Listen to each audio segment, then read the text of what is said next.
Greetings everyone, I'm Gp33 and are you ready for it? Digital gaming. It's here and has changed the way gaming has been perceived and recepted in the past 3 decades.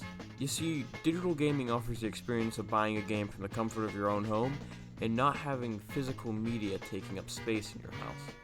I personally like to collect physical copies of games, but most people consider digital to be the best way to experience a game in the most convenient and quick way possible. So how did we get from this to this? Well, it all started in the 1980s when connecting to other computers on the internet became a reality.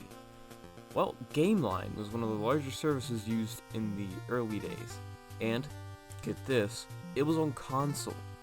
Yep, if you had an Atari 2600, you could slot in this little cartridge and connect to a dial-up service to rent a game for a little while.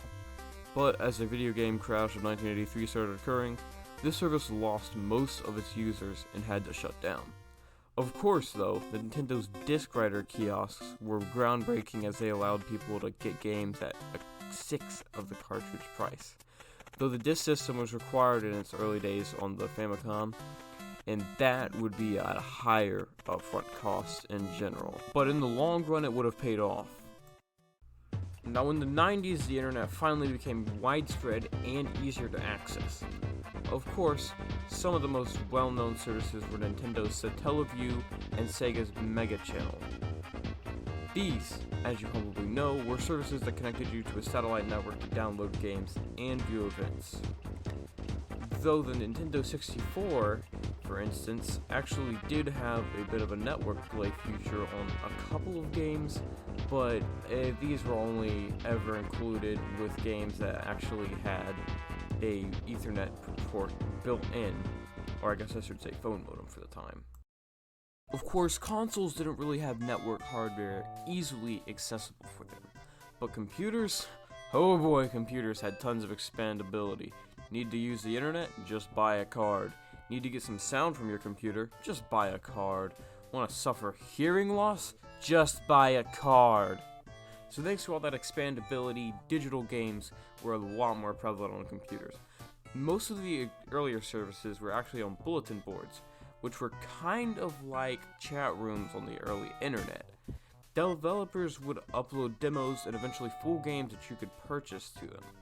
Of course, the internet we all know was mainly used later on for DLC and user-made content, as download speeds were incredibly slow at the time, and putting full games on the internet could take days or even weeks to download sometimes. Okay, let's be real. In the 2000s, the internet was everywhere, and we all probably had it. So we're going to enter some very familiar space here. With consoles, Xbox got the Xbox Live Arcade and Game Store, PlayStation got the PlayStation Store, and the Wii got the Wii Shop channel. Computers, of course, got Steam, Good Old Games, and games for Windows Live, to name just a few. The 2000s were a booming time for the internet and video games as a whole, so there was a lot of stuff coming out. But these things just aren't as interesting, as we recognize most of them pretty well, considering they're from very recent time frames. The 2010s brought us most of what we now know well, so I'll mainly talk about mobile gaming. The idea of downloading games effortlessly and using them anywhere is so advanced from what we had in the 80s that it's amazing that we are even where we are now. This entire saga just shows you how quickly the gaming experience has changed for the better. It's incredible to think that I can pick up my phone and within about 30 seconds I could have a full game downloaded onto my phone. The experience has gone so far from what it was back in the day. Of course, for me, I really do like to collect physical games, as I like to have a game collection on my shelf where I could just look at it and think, hey, I have a lot of physical things that are probably worth nothing. Why did I do this? But in the same vein, I think that the best way to experience games truly is through a digital experience for most people.